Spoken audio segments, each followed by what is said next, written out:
പിതാവേ ഈശോമിശിഹായ്ക്ക് സ്തുതിയായിരിക്കട്ടെ. കഴിഞ്ഞ ലക്കത്തിൽ റോമിൽ വെച്ച് ചേർന്ന സീറോ മലബാർ സഭയുടെ പ്രത്യേക സിനഡിനെ സംബന്ധിച്ചും തുടർന്ന് 1998 ചേർന്ന സീറോ മലബാർ മേജർ ആർക്കി എപ്പിസ്കോപ്പൽ അസംബ്ലിയെക്കുറിച്ചുമാണ് പിതാവ് പരാമർശിച്ചത്. ഞാൻ മനസ്സിലാക്കുന്ന 1998 തന്നെ നടന്ന സിനഡിൻ്റെ ചില തീരുമാനങ്ങൾ അത് 1999 നിർണായകമായ ഒരു തീരുമാനത്തിലേക്ക് വന്നതായും മനസ്സിലാക്കുന്നു. ഇതിൻ്റെ ഒരു വിശദാംശങ്ങൾ എന്ത് എന്ന് പിതാവെന്ന് പറയാം. ശരിയാണ്. 1999 കുർബാന ക്രമത്തെ സംബന്ധിച്ച് അതിൻ്റെ അർപ്പണ രീതിയെ സംബന്ധിച്ച് വളരെ ഒരു ഫോർമുല കൃത്യമായിട്ട് ഉണ്ടാകുന്നു. സാർ സൂചിപ്പിച്ചതുപോലെ 1996 റോമിലെ സിനഡ് നടന്നത്. ആ സിനഡിൽ വെച്ച് പൊതുവെ ആവശ്യപ്പെട്ടത് എല്ലാവരുടെയും ധാരണ, അതായത് റോമിൻ്റെ അധികാരികളും വത്തിക്കാൻ കാര്യാലയവും പൗരസ്ത്യ സഭാ കാര്യാലയവും ഒക്കെ പ്രിഫെക്റ്റുമൊക്കെ ആവശ്യപ്പെട്ടത് ലിറ്ററേച്ചർ അതിൻ്റെ പൂർണ്ണതയിൽ സംരക്ഷിച്ച് ആഘോഷിക്കണം എന്നുള്ള നിലപാടായിരുന്നു. അതാണ് ആ റോമിലെ സിനഡിൽ ഉരുത്തിരിഞ്ഞ പ്രധാനപ്പെട്ട ഒരു ആശയം. ലിറ്ററേച്ചർ അതിൻ്റെ പൂർണ്ണതയിൽ സംരക്ഷിക്കുകയും അത് ആഘോഷിക്കുകയും ചെയ്യണം എന്നുള്ളതായിരുന്നു. അവിടെ പ്രത്യേകമായിട്ട് എടുത്തു പറയുന്നുണ്ട്, പ്രത്യേകിച്ച് ഈ നിലപാടിനെ സംബന്ധിച്ച് ദിശ ഇങ്ങോട്ട് തിരിഞ്ഞ് പ്രാർത്ഥിക്കണം. അതായിരുന്നല്ലോ കുറച്ച് കാലമായിട്ട് ഒരു വിവാദ വിഷയമായിരുന്നത്. പക്ഷെ അതേക്കുറിച്ചും റോമിലെ സിനഡിൽ ഇപ്രകാരമാണ് ആശയം ഉരുത്തിരിഞ്ഞത്. റോമിൽ നിന്ന് ഉള്ള അധികാരികൾ അത് ഇപ്രകാരമാണ് ആവശ്യപ്പെട്ടിരിക്കുന്നത്: കാർമ്മികനും ആരാധനാ സമൂഹവും ഒരേ ദിശയിൽ, അതായത് കിഴക്കിന് അല്ലെങ്കിൽ മദ്ബഹായ്ക്ക് അഭിമുഖമായിട്ട് പ്രാർത്ഥിക്കണമെന്നാണ്. ഒരേ ദിശയെന്നാണ് പറഞ്ഞിരിക്കുന്നത്. ഇതാണ് റോമിൻ്റെ സിനഡിൻ്റെ ഈ കുർബാനക്രമണത്തിൻ്റെ അർപ്പണത്തെ സംബന്ധിച്ചുള്ള പ്രധാനപ്പെട്ട ഒരു പ്രബോധനം ഇതായിരുന്നു. ഇതാണല്ലോ നമ്മുടെ സഭയുടെ പാരമ്പര്യവും അതുവരെയുള്ളൂ. പക്ഷേ ഈ നിർദ്ദേശവും ഈ പ്രബോധനവും വാസ്തവത്തിൽ പാലിക്കപ്പെട്ടില്ല.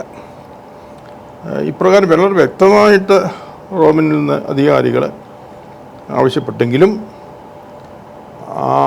അത് ഇവിടെ പ്രതിഷേധത്തിന് വിധേയപ്പെടുകയാണ് ചെയ്തത്. ഇനി 2 വർഷം കഴിഞ്ഞാണ് നമ്മുടെ സഭയിലെ ആദ്യത്തെ മേജർ ആർക്കി എപ്പിസ്കോപ്പൽ അസംബ്ലി നടക്കുന്നത്. ഈ അസംബ്ലി, അതായത് പ്രഥമ മേജർ ആർക്കി എപ്പിസ്കോപ്പൽ അസംബ്ലിയാണ്. ഈ അസംബ്ലി വാസ്തവത്തിൽ ഈ കുർബാന അർപ്പണത്തിൽ ഏകകണ്ഠമായ ഒരു നിലപാട് വേണം എന്ന് ആത്മാർത്ഥമായിട്ട് ആഗ്രഹിക്കുകയും അത് ആവശ്യപ്പെടുകയും ചെയ്തിട്ടുള്ളതാണ്. കാരണം ഇവിടെ 3 രീതികൾ നിലവിലിരുന്നു. പല തരത്തിലുള്ള അർപ്പണ രീതി നിലവിലിരുന്നു. അപ്പം അതൊരു ഉതപ്പായിരുന്നു വാസ്തവത്തിലെ സമൂഹത്തിന്. ഈ ഒരു പശ്ചാത്തലത്തിലാണ് ഇങ്ങനെ അസംബ്ലിയും ആവശ്യപ്പെട്ടു. പക്ഷെ എങ്കിൽ പോലും പ്രായോഗികമായിട്ട് പല സ്ഥലങ്ങളിലും ഇത് നടപ്പിലാക്കിയില്ല. മാത്രമല്ല എതിർപ്പുകളും പ്രതിഷേധങ്ങളും ഒക്കെ ശക്തമാവുകയും ചെയ്തു. ഈ ഒരു പശ്ചാത്തലത്തിൽ സിനഡ് താൽക്കാലികമായ ഒരു തീരുമാനമെടുത്തു. അതായത് അതുവരെ നിലവിലിരിക്കുന്ന ആ രീതികൾ, ആ 3 രീതികൾ തൽക്കാലം തുടരട്ടെ. അതായത് അൾത്താരാഭിമുഖമായിട്ട്, അതാണ് ഒരു രീതി. രണ്ടാമത്തത് ജനാഭിമുഖമായിട്ട്. മൂന്നാമത്തത് വചന ശുശ്രൂഷ ജനാഭിമുഖവും കൂദാശഭാഗം അൾത്താരാഭിമുഖവും. ഇങ്ങനെയുള്ള ഈ 3 രീതികൾ തൽക്കാലം തുടരട്ടെ. കാരണം ഈ പ്രതിഷേധവും എതിർപ്പുകളും ഒക്കെ ഒന്ന് കെട്ടടങ്ങാൻ അത് സഹായിക്കുമെന്നുള്ള ആ ധാരണയിൽ 98 നവംബർ മാസത്തിലെ സിനഡ് അങ്ങനെ തീരുമാനം എടുക്കുകയാണ്. പക്ഷേ ഇതിൽ ഏത് രീതിയാണ് അവലംബിക്കേണ്ടത് എന്ന് ഓരോ രൂപതയിലും അതാത് രൂപതാ അധ്യക്ഷനും തീരുമാനിക്കാം. ഇതായിരുന്നു അന്നത്തെ ആ ഒരു നിലപാട്. പക്ഷെ അതോടൊപ്പം തന്നെ ഈ സിനഡ് തന്നെ ആഗ്രഹം, അതിൻ്റെ നിലപാട് ശരിയായ നിലപാട് വ്യക്തമാക്കിയുണ്ടായി. കഴിയുന്നതും വേഗം ഏകീകൃത കുർബാന അർപ്പണ രീതിക്ക് രൂപം കൊടുക്കണം അതെല്ലാ ശ്രീലങ്കങ്ങളും അംഗീകരിക്കുകയും ചെയ്തിട്ടുള്ളതാണ്. അപ്പോൾ കുർബാന അർപ്പണത്തിൽ ഏകീകൃത രൂപം വേണമെന്നുള്ള കാര്യത്തിൽ ആർക്കും അഭിപ്രായ വ്യത്യാസം ഉണ്ടായിരുന്നില്ല. പിതാവേ, അവിടെ എനിക്കൊരു ചോദ്യമുണ്ട്.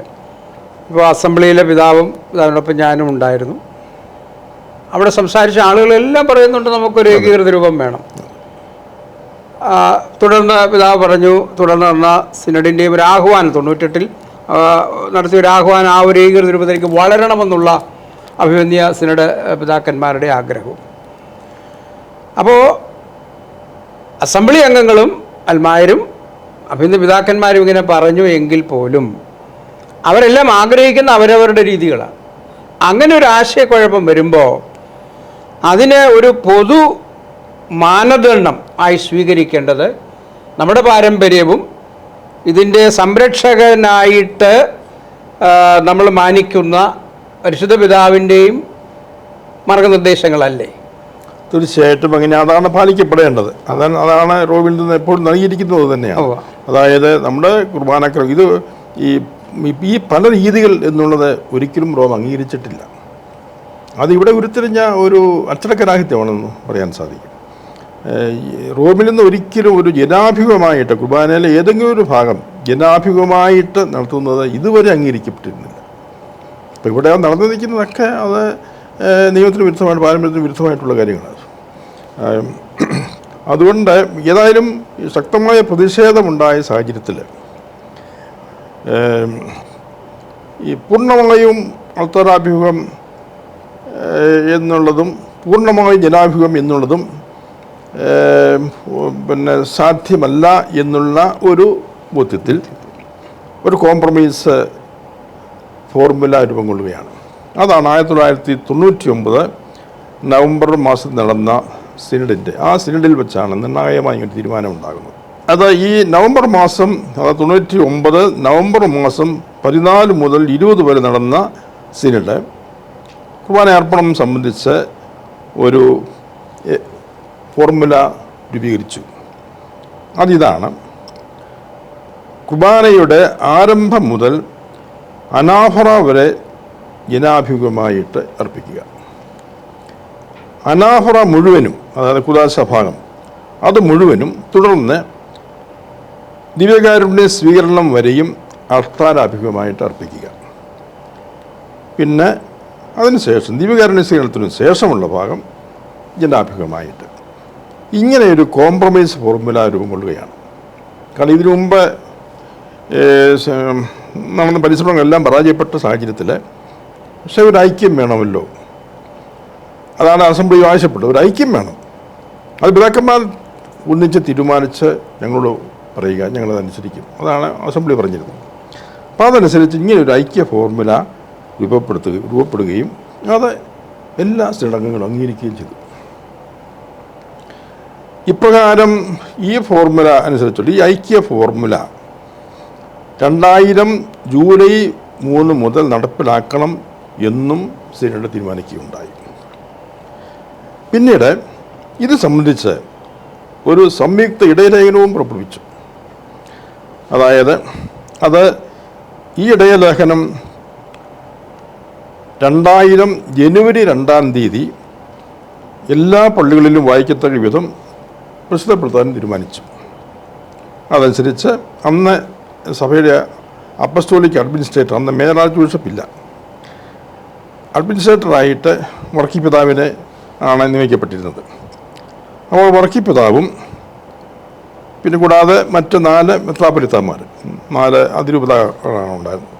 4 മെത്രാപ്പൊലീത്താമാരും 19 മെത്രാന്മാരും 2 സഹായ മെത്രാന്മാരും, അതായിരുന്നു അന്നത്തെ മെത്രാന്മാരുടെ ആകെ എണ്ണം അതായിരുന്നു. ഇവരെല്ലാവരും അംഗീകരിച്ച് ഒപ്പിട്ട് 1999 ഡിസംബർ മാസം 15-ാം തീയതി ഒരു സംയുക്ത ഇടയലേഖനം പുറപ്പെടുവിച്ചു. അത് 2000 ജനുവരി 2-ന് ഞായറാഴ്ച എല്ലാ പള്ളികളിലും വായിക്കണമെന്ന് കൽപ്പിക്കുകയും ചെയ്തു. അപ്പോൾ അന്നത്തെ എല്ലാ പിതാക്കന്മാരും അംഗീകരിച്ചിരിക്കുന്ന കാര്യമാണ്. അന്നുണ്ടായിരുന്ന എല്ലാവരും ഈ തീരുമാനം വത്തിക്കാനിലേക്ക് അയച്ചു. അത് പരിശുദ്ധ സിംഹാസനം അംഗീകരിക്കുകയും ചെയ്തു. വാസ്തവത്തിൽ അന്ന് അങ്ങനെയാണ് ആദ്യമായിട്ട് ഇങ്ങനെയൊരു, അതായത് പൂർണ്ണമായും അൾത്താരാഭിമുഖം എന്നുള്ള ആ നിലപാടിൽ നിന്നൊരു മാറ്റം വരുത്തി ഒരു പൂർണ്ണമായ ജനാഭിമുഖം എന്നുള്ളതും ഒഴിവാക്കാൻ വേണ്ടി ഈ ഒരു ഐക്യ ഫോർമുല റോമ അംഗീകരിക്കുകയായിരുന്നു. ഒരു ഐക്യത്തിന് വേണ്ടിയുള്ള ഒരു കോംപ്രമൈസ് ഫോർമുലയാണ്. അങ്ങനെ പരിശുദ്ധ സിംഹാസനം അതിന് അംഗീകാരം നൽകുകയാണ്. അത് 1999 ഡിസംബർ 17 ഒരു കത്ത് മുഖേന അറിയിക്കുകയും ചെയ്തു. വാസ്തവത്തിൽ ഇപ്പോൾ അങ്ങനെ ഈ അവസരത്തിലാണ് ആദ്യമായിട്ട് പരിശുദ്ധ സിംഹാസനം ഒരു കുർബാനയുടെ ഒരു ഭാഗം, വചനഭാഗം ജനാഭിമുഖം എന്നുള്ള അങ്ങനെയൊരു നിലപാടിന് ആദ്യമായൊരു അംഗീകാരം കിട്ടുന്നത് വാസ്തവത്തിൽ ഇതോടുകൂടിയാണ്. പൗരസ്ത്യ സഭാ കാര്യാലയം ഇതെല്ലാം വ്യക്തമാക്കിക്കൊണ്ട് അംഗീകാരം നൽകിക്കൊണ്ട് പൗരസ്ത്യ സഭാ കാര്യാലയം, അന്നത്തെ പ്രീഫെക്റ്റ് എൻ്റെ കത്തുണ്ട്. പ്രീഫെക്റ്റിൻ്റെ പേര് അക്കിലെ കാർഡിനൽ സിൽവസ്ത്രീനി ആണ്. അദ്ദേഹവും സെക്രട്ടറി ആയിരുന്ന ആർച്ച് ബിഷപ്പ് മെറൂസിലും ചേർന്ന് ആണ് 1999 ഡിസംബർ 17 കത്തെഴുതി, ഇത് അംഗീകരിച്ചുകൊണ്ടുള്ള കത്തെഴുതുന്നത്. ആ കത്തിലെ പ്രസക്ത ഭാഗം ഒന്ന് മനസ്സിലാക്കുന്നത് നല്ലതാണ്. കത്തിൽ പറയുന്നു, സീറോ മലബാർ സഭാ സീനഡ് എടുത്ത തീരുമാനങ്ങളോട് ഈ കാര്യാലയത്തിന്, പൗരസ്ത്യ സഭാ കാര്യാലയം, എതിർപ്പൊന്നുമില്ല. ഒരുപോലെയുള്ള ഒരു അജപാലന അനുഷ്ഠാനത്തിലൂടെ സീറോ മലബാർ സഭയുടെ തനിമയെക്കുറിച്ചുള്ള അവബോധത്തിലും സഭാ കൂട്ടായ്മയ്ക്ക് ഒരു അടിസ്ഥാന സംഭാവന എന്ന നിലയിലും പുതിയതും പ്രധാനപ്പെട്ടതുമായ ഒരു ചുവടുവയ്പ്പാണിത്. ഈ തീരുമാനത്തിൻ്റെ ശരിയായ നിർവഹണത്തിനായി ചില പ്രായോഗിക മാർഗനിർദ്ദേശങ്ങൾ അനുബന്ധമായി ചേർത്തിരിക്കുന്നു എന്ന് പറഞ്ഞ് ചില അനുബന്ധമായ ചില കാര്യങ്ങൾ പറയുന്നുണ്ട്. ഇനി കത്തിൽ വീണ്ടും പറയുന്നു, ഈ തീരുമാനം ഉദ്ദേശിക്കുന്ന ഫലം ഉളവാക്കണമെങ്കിൽ ഇത് പരസ്യപ്പെടുത്തുകയും നടപ്പിലാക്കുകയും ചെയ്യുന്ന കാര്യത്തിൽ സീറോ മലബാർ മെത്രാന്മാർ എല്ലാവരും ഒരുമിച്ചും ഓരോരുത്തരും വ്യക്തിപരമായും അത് വിശ്വസ്തയോടും ശരിയായും നിർവഹിക്കുമെന്നുള്ള അജപാലനപരമായ ഉത്തരവാദിത്വം ഏറ്റെടുക്കേണ്ടത് അനിവാര്യമാണ്. വളരെ വ്യക്തമായിട്ടാണ് കോൺഗ്രിഗേഷൻ പറയുന്നത്. എല്ലാ മെത്രാന്മാരും ഇത് നടപ്പിലാക്കാൻ ആത്മാർത്ഥമായി പരിശ്രമിക്കണമെന്നാണ് പറയുന്നത്. ഇനി ഈ കത്തിന് അനുബന്ധമായിട്ട് നൽകിയ ചില പ്രായോഗിക മാർഗനിർദ്ദേശങ്ങളുണ്ട്. അത് വളരെ പ്രധാനപ്പെട്ട ചില കാര്യങ്ങൾ നമ്മളെ ധരിപ്പിക്കുന്നുണ്ട്. അതായത് ഈ കോംപ്രമൈസ് ഫോർമുല പരിശുദ്ധസിംഹാസനം അനുവദിക്കുമ്പോഴും നമ്മുടെ സഭയുടെ ആരാധനാ പാരമ്പര്യത്തിൻ്റെ ആ ചൈതന്യം, അതിൻ്റെ തനിമ, അത് സംരക്ഷിക്കുവാനുള്ള, അത് അതിൻ്റെ പൂർണ്ണതയിൽ സംരക്ഷിക്കുവാനുള്ള ഒരു വഴി കൂടി പരിശുദ്ധസിംഹാസനം ഇവിടെ നൽകുന്നുണ്ട്.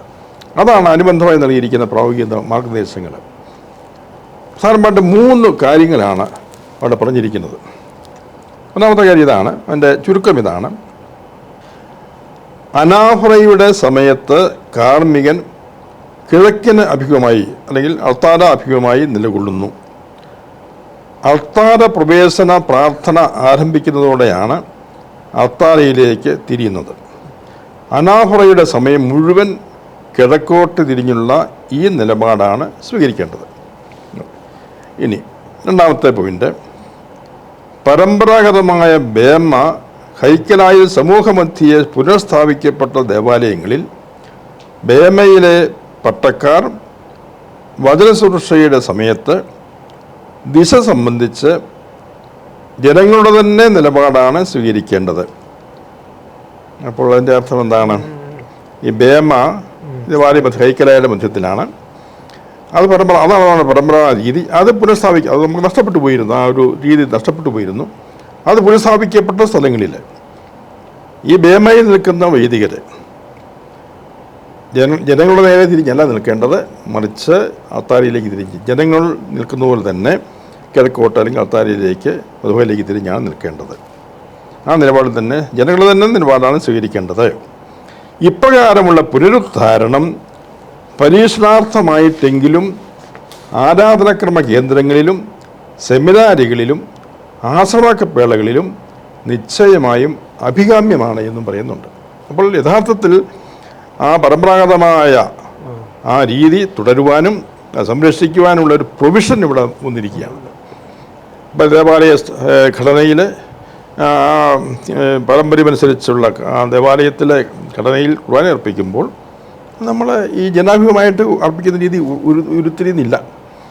അപ്പം അത് പിന്നെ അതുകൊണ്ട് ആ ശരിക്കുള്ള രീതി അതിൻ്റെ പൂർണ്ണതയിൽ സംരക്ഷിക്കാനുള്ള ഒരു പ്രൊവിഷൻ ഇവിടെ പരിശുദ്ധാസനം നിർദ്ദേശിക്കുകയാണ്.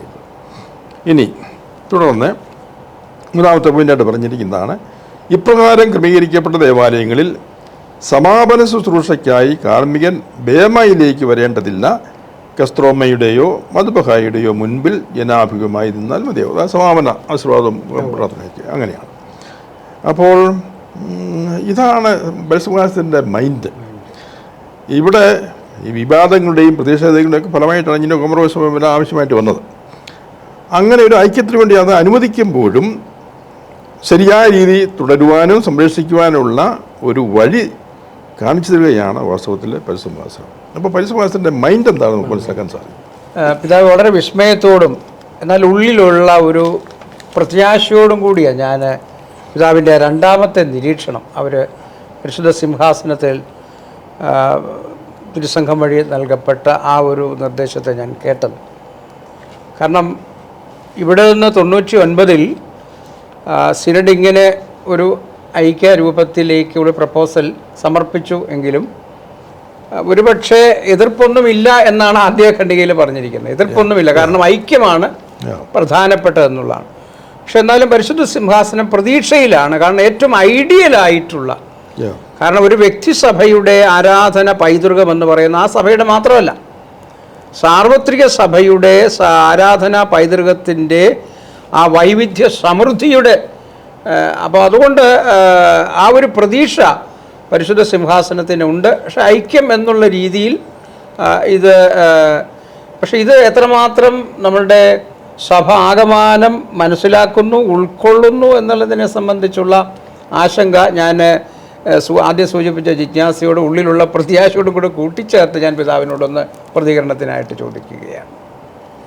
അതെ, ഇത് ഈ പരിശുദ്ധാസനം വളരെ വ്യക്തമായിട്ട് ഈ നമ്മുടെ സഭയുടെ ആ ചൈതന്യവും ആരാധനാ ചൈതന്യം സംരക്ഷിക്കാൻ നിലപാടെടുത്ത് പ്രബോധനം നൽകുമ്പോഴും വാസ്തവത്തിൽ അത് അതിന് ശരിയായ രീതിയിൽ ഉൾക്കൊള്ളാൻ സഭയിൽ പലർക്കും കഴിഞ്ഞിട്ടില്ല എന്നുള്ളതാണ് എൻ്റെ സത്യം. ഇവിടെ ഈ അനുബന്ധ നിർദ്ദേശങ്ങളിൽ നമുക്ക് മനസ്സിലാക്കുന്നത് പൂർണ്ണമായും ജനാഭിമുഖമായി കുർബാന അർപ്പിക്കുന്നതിന് പരിശുദ്ധാസനം ഒരിക്കലും അനുവദിച്ചിട്ടില്ല, ഒരു കാലത്തും അനുവദിച്ചിട്ടില്ല. മാത്രമല്ല ചില സ്ഥലങ്ങളിൽ അനുവാദമില്ലാതെ ആരംഭിച്ച ജനാഭിമുഖ അർപ്പണ രീതി അവസാനിപ്പിക്കണമെന്ന് ബന്ധപ്പെട്ട അധികാരികളോട് ആവർത്തിച്ച് ആവശ്യപ്പെടുകയും ചെയ്തിട്ടുള്ളതാണ്.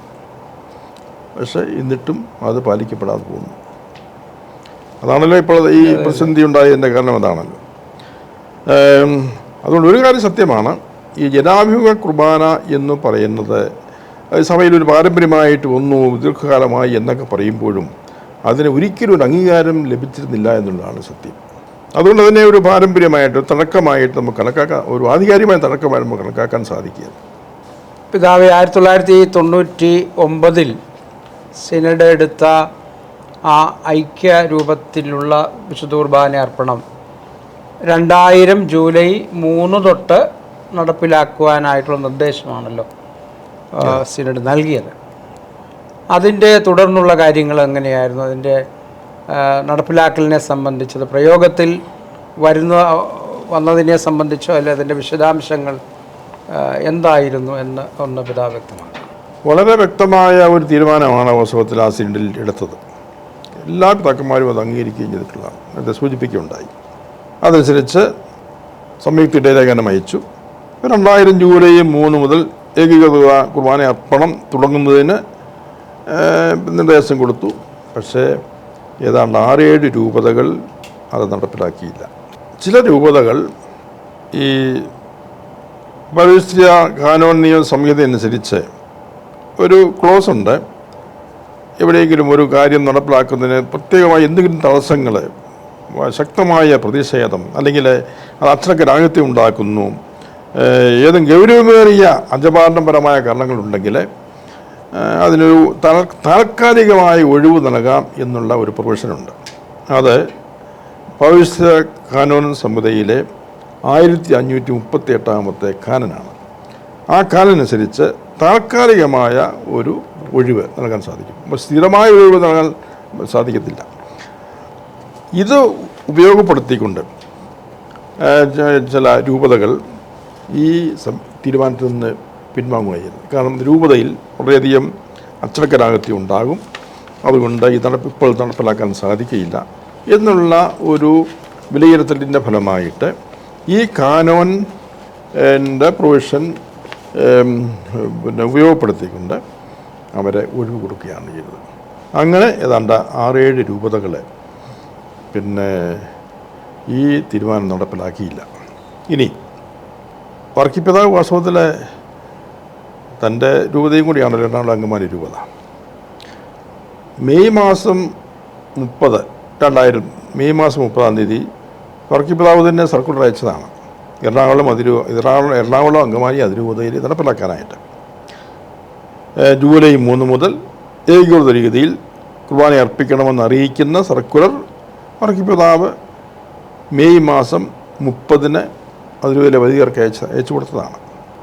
എന്നാൽ ജൂൺ മാസം 30 വർക്കിപ്പിതാവ് അതിനെ ഒഴിവ് നൽകുകയാണ്. കാരണം ഒത്തിരി പ്രതിഷേധം ഉണ്ടായിക്കാണും, രൂപതയിൽ നിന്ന് ഒത്തിരി പ്രതിഷേധം ഉണ്ടായിക്കാണും, വൈദികരുടെ ഭാഗത്തു നിന്നോ ഒക്കെ ഉണ്ടായിക്കാണാം. അതനുസരിച്ച് അതായത് നടപ്പിലാക്കുന്നതിന് 3 ദിവസം മുമ്പ് ജൂൺ 30 ഏകീകൃത കുർബാന അർപ്പണ രീതിയിൽ നിന്ന് എറണാകുളം അങ്കമാലി അതിരൂപതയ്ക്ക് ഒഴിവ് നൽകി. ഇതിനെ അനുകരിച്ചുകൊണ്ട് മറ്റ് പല രൂപതകളും അത് പ്രയോജനപ്പെടുത്തി നടപ്പിലാക്കിയില്ല എന്നുള്ളതാണ് സത്യം. അപ്പോൾ ഇവിടെയും താൽക്കാലികമായി മാറ്റി വച്ചിരിക്കുന്നതാണ് പറഞ്ഞിരിക്കുന്നത്, അല്ല സ്ഥിരമായിട്ടല്ല. അപ്പോൾ ഈ കോംപ്രമൈസ് ഫോർമുല ഞങ്ങൾ അനുസരിക്കില്ല എന്നുള്ള പൊതുവായ ഒരു നിലപാട് ഇതുവരെ ഉണ്ടായിട്ടില്ല. പക്ഷെ നടപ്പിലാക്കുന്ന കാര്യത്തിൽ കുറേ പരാജയം അല്ലെങ്കിൽ കാലതാമസം ഉണ്ടാകാം. അതുകൊണ്ട് ആ തീരുമാനത്തിൽ നിന്ന് ഒരിക്കലും വ്യതിചലിച്ചിട്ടില്ല, ചിലരുടെ തീരുമാനത്തിൽ ഒരിക്കലും വ്യതിചലിച്ചിട്ടില്ല. താൽക്കാലികമായിട്ട് ഇത് ഇപ്പോൾ മാറ്റിവെച്ചിരിക്കുന്നു എന്നാണ് അവിടെ പറഞ്ഞിരിക്കുന്നത്. ഇതാണ് പിന്നീട് സമർപ്പിച്ചത്. പക്ഷേ പിന്നീട് വീണ്ടും കുർബാനാർപ്പണത്തിൽ അനയിക്കാൻ തുടരുകയാണ് ഈ ഒരു പശ്ചാത്തലത്തിൽ. പിതാവേ, ഇപ്പോൾ 2000 ജൂലൈ 3 തൊട്ട് ഇത് നടപ്പിലാകും എന്നുള്ള പ്രതീക്ഷ ഒരുപക്ഷെ തീരുമാനമെടുത്തപ്പോൾ സിനഡിനുണ്ടായിരുന്നായിരിക്കാം. പക്ഷേ ഈ പറഞ്ഞ ഒഴിവ് അല്ലെങ്കിൽ ചില ഓരോ രൂപതയിലും പ്രത്യേക സാഹചര്യങ്ങൾ അതിന് പ്രകാരം ഇത് വസ്തുതയിൽ നടപ്പിലായില്ല. അപ്പോൾ തീർച്ചയായിട്ടും ഇതിനെ സംബന്ധിച്ച് തീരുമാനമെടുത്ത സിനഡ് അല്ലെങ്കിൽ സഭയുടെ ഉന്നത സമിതി എന്നുള്ള നിലയിൽ സിനഡിന് ഇക്കാര്യത്തിലുള്ളൊരു വിലയിരുത്തലും അതിൻ്റെ മനോഭാവവും ഉരുത്തിരിഞ്ഞ് കാണുമല്ലോ. അത് എന്താണ് പിതാവ് ഒന്ന് വിശദമാക്കാൻ സാധിക്കും? വാസ്തവത്തിൽ സിനഡ് വളരെ പ്രതീക്ഷയോടുകൂടിയാണ് തീരുമാനമെടുത്തത്, നടപ്പിലാക്കാൻ സാധിക്കും, അങ്ങനെ ഒരു പ്രത്യാശയുണ്ടായിരുന്നു. പക്ഷേ പെട്ടെന്ന് തന്നെ അത് ഈ നടപ്പിലാക്കുന്നതിന് ഏതാനും ദിവസം മുമ്പ് മാത്രം 2-3 ദിവസം മുമ്പ് മാത്രം അതിൽ നിന്ന് പിന്തിരിഞ്ഞ ഒരു സാഹചര്യം വന്നപ്പോഴേക്കും അതെല്ലാവരും വേദനിപ്പിച്ചു എന്നുള്ള സത്യമാണ്. സിനഡ് അംഗങ്ങളെ തീർച്ചയായിട്ടും വേദനിപ്പിച്ചു. അതുകൊണ്ട് പിന്നീട് നടന്ന സിനഡിൽ, അതായത് പിന്നീട് ജൂലൈ മാസത്തിൽ തന്നെ 2000 ജൂലൈ മാസത്തിൽ തന്നെ സിനഡ് നടന്നു. ജൂലൈ മാസം 10 മുതൽ 22 വരെയുള്ള കാലഘട്ടത്തിൽ ഒരു സിനഡ് നടക്കുകയുണ്ടായി. അവിടെ സിനഡ് ഇത് വിലയിരുത്തി എന്തുകൊണ്ടാണ് നടപ്പിലാക്കാൻ സാധിക്കാഞ്ഞത്, അതിൻ്റെ അടിസ്ഥാന കാരണങ്ങൾ എന്താണ് എന്നതിനെക്കുറിച്ചുള്ള വിലയിരുത്തലുകൾ ആ സിനഡ് നടക്കുകയുണ്ടായി. വിലയിരുത്തൽ നടത്തുകയും പക്ഷേ എങ്കിലും ആ നിലപാട് ഏകീകൃത അർപ്പണ രീതി നടപ്പിലാക്കണമെന്ന് വീണ്ടും ആ സിനഡ് ആവശ്യപ്പെടുകയും ചെയ്തു. അപ്പോൾ ഒരിക്കലും ഇത് പിൻവാങ്ങിയിട്ടില്ല. മാത്രമല്ല ഇപ്പം സിറോ സഭയുടെ അജപാലന അധികാരമെന്ന് ഈ കേരളത്തിലെ ആ 4 പ്രോവിൻസുകളിൽ മാത്രമേ ഉണ്ടായിരുന്നുള്ളൂ. അതിനപ്പുറത്ത് മറ്റു സ്ഥലങ്ങളിലും ഈ സിറോ സഭയുടെ അജപാലന അധികാര പരിധിക്ക് പുറത്തുള്ള സ്ഥലങ്ങളിൽ സിനഡിൻ്റെ തീരുമാനപ്രകാരമുള്ള ആ ഏകീകൃത രീതി തന്നെ നടപ്പിലാക്കണമെന്നും വ്യക്തമായിട്ട് ഉദ്ബോധിപ്പിക്കുകയും ചെയ്തിരുന്നു. അപ്പം ഇവിടെ ഇവിടുത്തെ ചില രൂപതകളിൽ ഉണ്ടായ ആ ഒരു ബുദ്ധിമുട്ട് അത് ഈ പറഞ്ഞ താൽക്കാലികമായിട്ട് അവർക്ക് ഒഴിവ് കൊടുക്കുക മാത്രമാണ് ചെയ്തത്. ഇനി ഈ ജൂലൈ മാസത്തിലെ സിനഡിലെ വർക്കി പിതാവ് അന്ന് അദ്ദേഹം ഈ 2000 ആയപ്പോഴേക്കും അദ്ദേഹം മേജർ ആർച്ച് ബിഷപ്പായിട്ട് അംഗീകരിക്കപ്പെട്ടു. അദ്ദേഹം ഈ സിനഡിൻ്റെ ഉദ്ഘാടന പ്രസംഗത്തിൽ ചില കാര്യങ്ങൾ പറയുന്നുണ്ട്. അത് ശ്രദ്ധേയമാണ്. അദ്ദേഹം ഉദ്ഘാടന പ്രസംഗത്തിൽ ഇതേക്കുറിച്ചുള്ള ഒരു ചില കാര്യങ്ങൾ പറയുന്നത് ഇപ്രകാരമാണ്. സിനഡ് നിശ്ചയിച്ച ഏകീകൃത കുർബാന അർപ്പണ രീതി ചില രൂപതകളിൽ നടപ്പിലാക്കി. വൈദികരുടെ ശക്തമായ എതിർപ്പ് മൂലം മറ്റു രൂപതകളിൽ നടപ്പിലാക്കാൻ കഴിഞ്ഞിട്ടില്ല. വൈദികരുടെ രൂഢമൂലവും വ്യാപകവുമായ എതിർപ്പിനുള്ള കാരണങ്ങൾ ഏവേനും തിരിച്ചറിഞ്ഞ് പരിഹരിക്കാതെ നമ്മുടെ വിശ്വാസ്യത നഷ്ടപ്പെടുത്തുകയും സിറോ സഭയെ നശിപ്പിക്കുകയും ചെയ്യുന്ന ഈ ദീർഘകാല ആരാധനക്രമ വിവാദം നമുക്ക് പരിഹരിക്കാനാവില്ല. പിന്നെ അദ്ദേഹം പറയുന്ന ഒരു ഒബ്സർവേഷനുണ്ട്, നിരീക്ഷണം. അതേസമയം സഭയ്ക്കുള്ളിൽ തന്നെയുള്ള ശിഥിലീകരണ ശക്തികളെക്കുറിച്ച് നമുക്ക് ജാഗ്രത വേണം. അവരാണ് സഭയുടെ യഥാർത്ഥ ശത്രുക്കൾ. ഈ ശത്രുക്കൾ വ്യക്തികളോ ആദർശങ്ങളോ ആകാം. പുറത്തു നിന്നുള്ള ശത്രുക്കളേക്കാൾ അപകടകാരികളാണവർ എന്ന് പിതാവിടെ സൂചിപ്പിക്കുന്നുണ്ട്. അതുകൊണ്ട് അദ്ദേഹം നമുക്ക് സഭയായി നിലനിൽക്കണമെങ്കിൽ സത്യസന്ധമായ ഒരു ആലോചന നടത്തി തിരുത്തലുകൾ നടത്തി മുന്നോട്ട് പോകണം എന്ന ഒരു നിലപാടാണ് പിതാവ് സ്വീകരിച്ചത്. വീണ്ടും സിനഡിലെ വിലയിരുത്തൽ നടത്തുകയുണ്ടായി.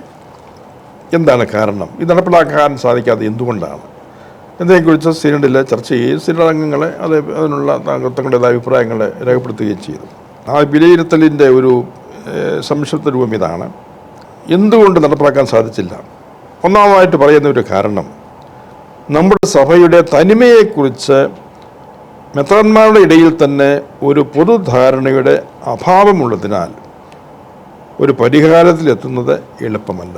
അപ്പം അത് പ്രധാനപ്പെട്ട ഒരു നിരീക്ഷണമാണ്. ഇതേപ്പറ്റി മെത്രാന്മാരുടെ ഇടയിൽ പോലും ഇതിൻ്റെ സഭയുടെ തനിമയെക്കുറിച്ചുള്ള ഒരു പൊതുധാരണ, ഒരു ബോധ്യം ഇല്ലാത്ത സാഹചര്യമുണ്ട്. പിന്നെ രണ്ടാമത് പറഞ്ഞിരിക്കുന്നത് വൈദികരുടെ ഇടയിൽ വ്യാപകമായിരിക്കുന്ന എതിർപ്പ്.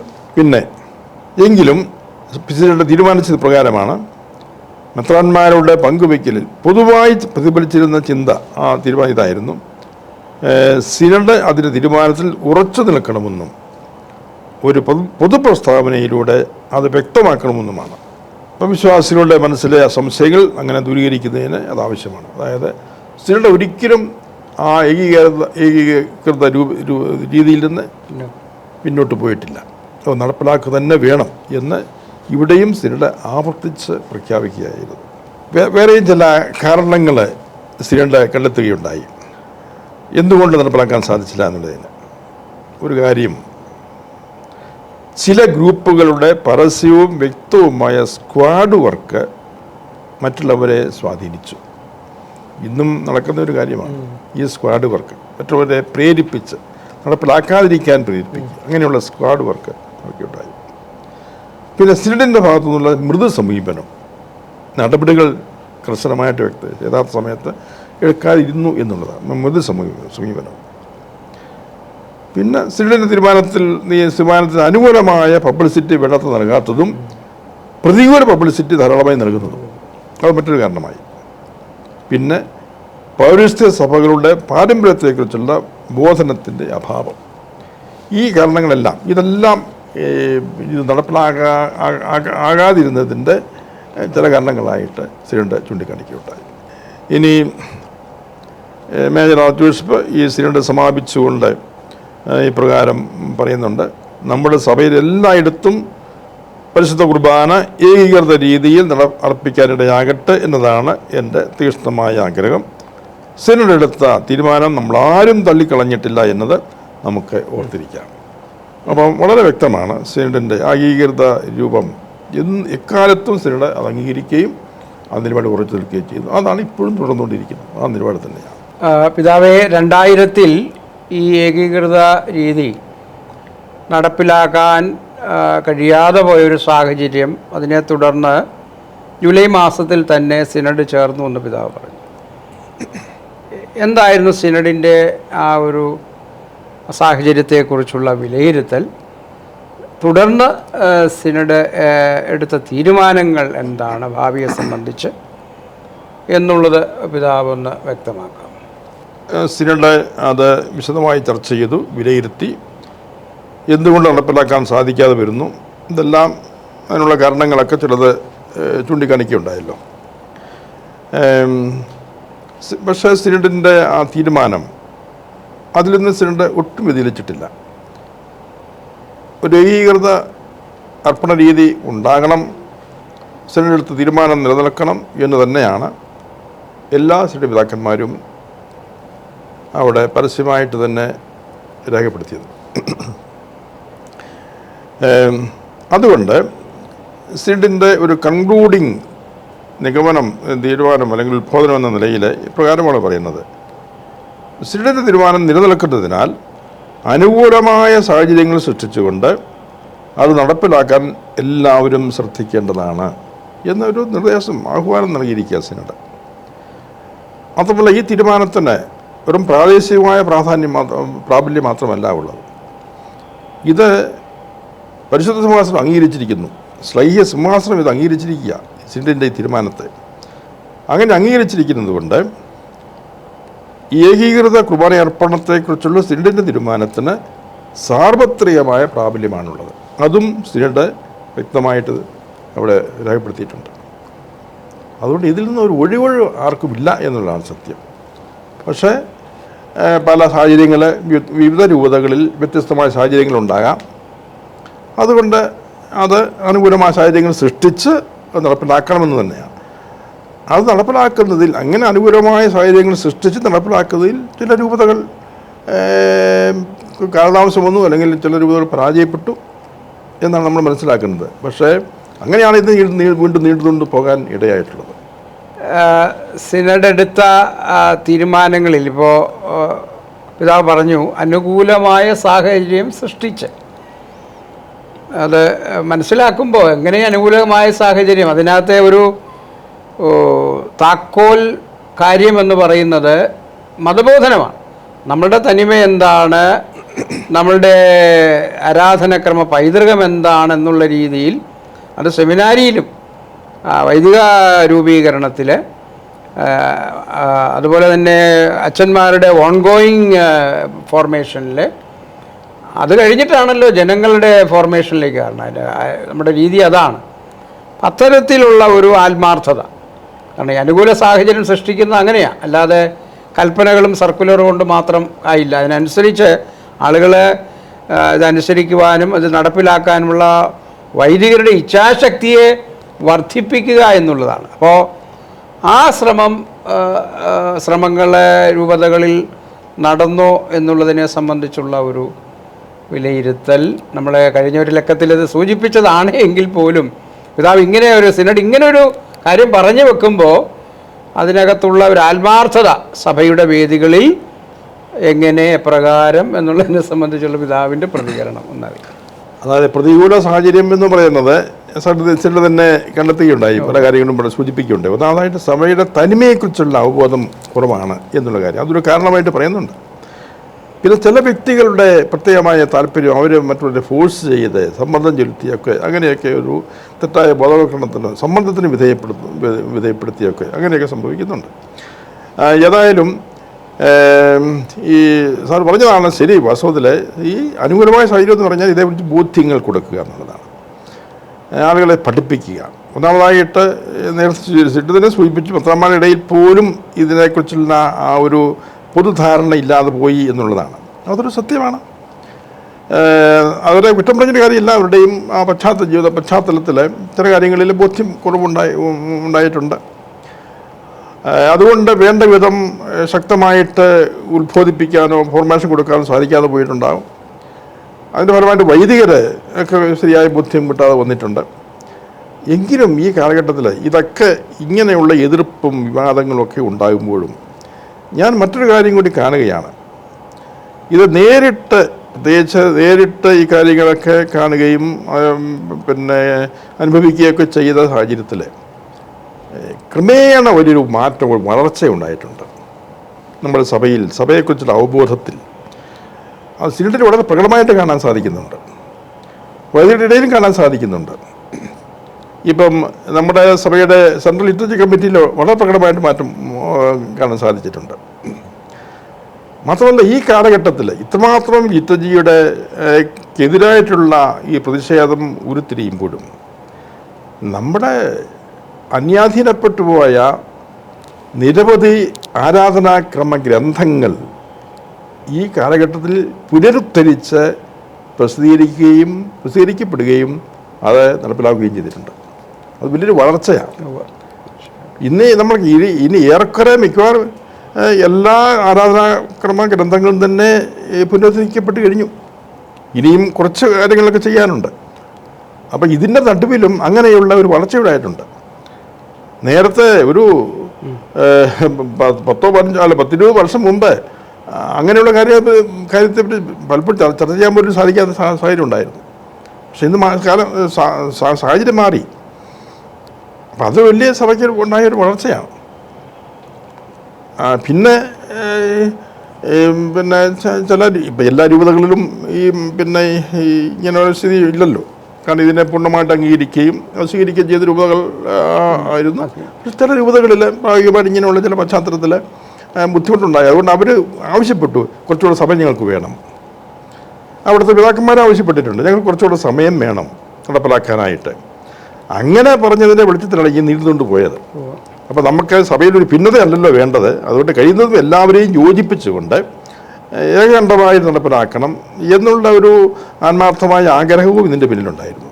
അങ്ങനെ ഇത്ര നീണ്ടുപോകാൻ കാരണം, അല്ലെങ്കിൽ ഒരു പെട്ടെന്നൊരു ഭിന്നതയുണ്ടാക്കി അനുസരിക്കുക അല്ലാത്ത വേണ്ട എന്നുള്ള നിലപാട് വെട്ടിമുറിച്ചെടുത്താൽ സഭയ്ക്കൊരു ക്ഷീണമാണല്ലോ എന്നുള്ള ചിന്തയുണ്ടായിരുന്നു. അതുകൊണ്ട് കുറച്ചുകൂടെ സമയം കൊടുത്തു.